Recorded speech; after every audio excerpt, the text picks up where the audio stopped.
পেটের ক্ষুধা নিবারণ করার জন্য একজন যুবক ৫ টাকার একটি রুটি নিয়ে পালিয়ে গেল। বিনিময়ে তাকে দিতে হলো তার প্রাণ। ৫ টাকার রুটির যদি এতই দাম হয়, তাহলে হাজার হাজার কোটি টাকা যারা আত্মসাৎ করতেছে, যারা পাচার করতেছে, তাদের কি দেওয়া উচিত? আমাদের এই ভদ্র সমাজ এবং বিবেকবান মানুষের কাছে আমার এটা প্রশ্ন। ৫ টাকার রুটির জন্য দিয়ে দিতে হলো এই যুবকের জীবন। ৫ টাকা যদি আপনাদের কাছে এতই হয়ে থাকে, আমি আপনার বিবেকের কাছে প্রশ্ন করতে চাই, এই যুবকটাকে ৫ টাকার রুটির জন্য এভাবে মেরে ফেললেন, তাহলে এই ক্ষুধার্ত মানুষগুলো কোথায় যাবে? আপনারা কি শুধু জুলুমটা শুধু গরিব যারা, দারিদ্র যারা, তাদের উপরেই করতে পারেন?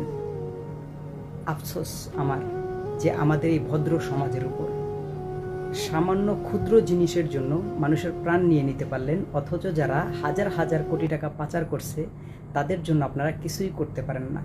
তাদেরকে আপনারা ডাকেন স্যার। আফসোস আপনাদের জন্য। কষ্ট হয় কখন জানেন? যখন এই সব ধরনের খবরগুলো দেখি।